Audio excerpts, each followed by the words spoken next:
right, how we doing? Right. Well, Coach, talking to Coach Jake, it seems like the biggest issue with him was he said it came down to kind of execution issues in this game. Do you feel like that was the same for the defense? Um, we had a little bit of execution problems at times, but to me, it just came down to the physical part of the game up front, and then I think the big glaring thing was tackling. We especially on critical downs. We had a couple third downs where we had a chance to make a tackle and get him to fourth down, and then we had a fourth down where we had him in the backfield and he squirted through. We just didn't get him down. So, that was probably the disappointing thing from the game. Obviously we got to find a way to be better on third down in the second half, and then when we get to a situation in the fourth quarter where we got to get that ball back, we got to do a little better job in 4 minutes, not let that offense drain the clock, and we got to somehow find a way to get our offense back on the field. Talking to Markavian Coleman last week, and we had asked him about the long drive that Troy had in the fourth quarter. He said he felt like the players could do a better job of getting into their run fits to stop those long drives. Do you feel like that was the issue again with that long drive in this week's fourth quarter? Well, when you play a game in the fourth quarter, you get to the fourth quarter, you're tired, and the offensive line. Georgia State, to credit them, they're one of the better run offenses you're going to find, and we were running some of the same calls we ran in the first, 2 or 3 quarters, and we just got to be a little bit cleaner where we're at, and we got to be able to get off some blocks up front and make some tackles. They obviously do a good job. They're a team that, and we knew it going into it, that they may show you a bunch of run game during the first 3 quarters, and you're going to get something crazy towards the end in those situations. And so some of that's just executing, trusting your assignments, and doing your job. But we definitely got to improve there. You obviously saw what Louisiana did, at Arkansas State, so we got a big challenge ahead of us. Coach, looking at the first 7 games of the season, as you evaluate your defense, what do you feel as if you're doing well, and what areas do you feel as if you need most improvement in the final 5 games?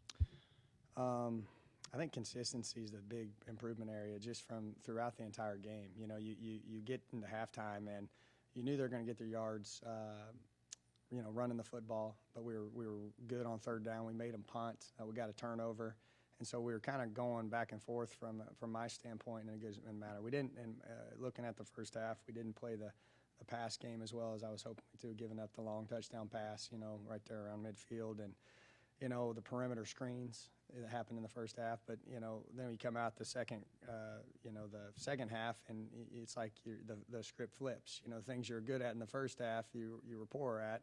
The things you were poor at, you're a little bit better at. So we've got to somehow fine-tune that throughout the game. Obviously we had our hiccup those 2 games early in the season, but since then I've been really pleased with how we're handling the practices, and a thing that's different for me in these first 3 years is, I think that they see now, that if you play the game the right way with the effort and the intensity and the focus, that you're going to be able to see why you didn't win or why you won the game. We've had a couple examples this year why we've won the game, and then we've also had some where you can point out those 4 or 5 plays that, all right, this is what we have to clean up. So we're standing up here talking about execution because we're actually in these games. And when you get to those points and those those final quarters, those fourth quarters, that's what decides the game. Now it's turning into a play here or play there as opposed to the previous couple of years. It was the full gamut of just the football game itself. A lot was made coming into the season about the program's utilization of the transfer portal, and there was a number of players that came in the secondary. D.C. Williams, Troy Leffridge, Chris Mills, Michael Levette, names like that. What has been your evaluation of the transfers, specifically in the secondary so far? I think they've been an improvement.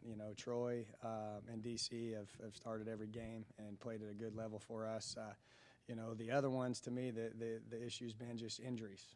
Eric Sutton, was down a little bit and then had COVID, and then you have Mike has been out, and we're starting to get him back. Chris was down with the hamstring.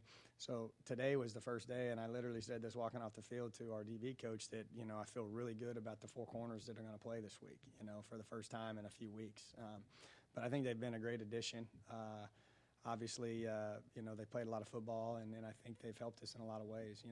It's still been, with the injuries, we still had a bunch of musical chairs, and that's what you try to avoid, but, it's football. That stuff happens. Coach, looking at Louisiana this week, what are you expecting out of the Cajuns offense? Well, I keep watching it. It's like I've seen them. I think they've all played for 6 years now. It's the same faces. They're a team that is established and is very veteran. Up front, they've done a great job of themselves. They got a couple of receivers out of the transfer portal. We're not the only ones across the country that get transfers, by the way. I think that's something that is pretty glaring across the country, but we seem to hang our hat on that around here. But I think they've done a great job. They've benefited from the extra year, the COVID year, where teams like ourselves are still trying to get to that 85 roster. They've had a veteran experience roster, and on top of that, they've been able to keep those good players another year. So obviously have our hands full. It starts with their run game. The running back on Sunday Night Football we had to play against last year, and you watch the tape, and they've got the same caliber of kid handing the ball, that they're handing the ball off now. So it's going to be a big challenge. Quarterback's a veteran guy. Obviously knows the offense very well and can get them in and out of the plays. To me, he showed, has showed that they put a lot more on him, throughout the games, and obviously because of experience. But it's going to be a fun challenge, and we have the same motto. We're going to go fight, play the game the right way, and we want to get to the fourth quarter and have a chance, and then we'll see where it goes from there. Talking to Coach Jake, he said that y'all have kind of become Seahawks fans recently. Yeah.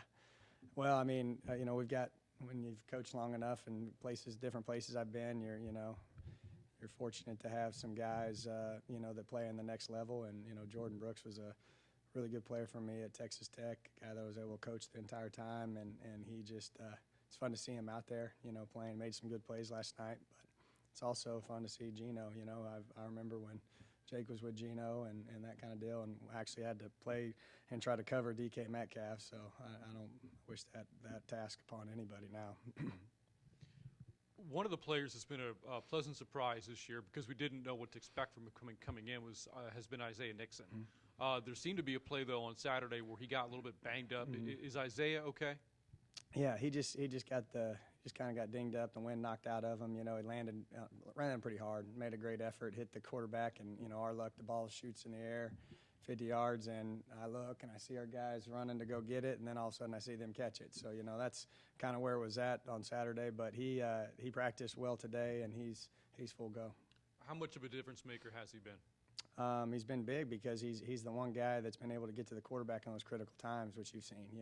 Still young, continuing to improve, but I think he's finding his role. And we're trying to get him into the best situations we can. He's new to the position. He was a running back in high school, and he's one of the. We've got some guys that we brought in from our first two classes, high school wise, that are starting to show some types, parts of this game where they can really help us, and he's one of them. Fired up about the future for him. One of the player guests we have coming up here is Jordan Reid. If you can, just kind of discuss the impact that he's had on this team and the defensive line. Yeah, I mean, to me, it's obvious. I would think he's playing at the highest level of anyone on our defense. He's the definition of consistency. You know what you're going to get. He knows how to practice, and he knows how to play in those games. He's a guy that doesn't have to say much. Everybody understands that when he's out there, it's business, and he's going and playing the game the right way. And I think it's contagious. He's able to, now that he's older, he's played so long for us, that he's starting to be, have an influence on the rest of the defense. I mean, and if he has an influence, it's a positive thing. One more note about Louisiana. You mentioned the running game. Chris Smith is the back you were referring to. Mm-hmm. Very explosive. Had a 99-yard touchdown run last week against Arkansas State. Since conference play began, you've been relatively good in containing teams from having explosive plays. Mm-hmm. What's the key to limiting the home runs by the other teams? I think it's just, being where you're supposed to be, and then I think the effort part of this game, is one that can help overlap, when you're in some bad situations, which you can get into some tough settings, with the way they run the ball. They're going to run a wide zone, right, and they're going to run left. They're going to have tight ends attached, and, they can put some stress on, everybody from up front to the linebackers. But the thing that they put the most stress on is your DBs.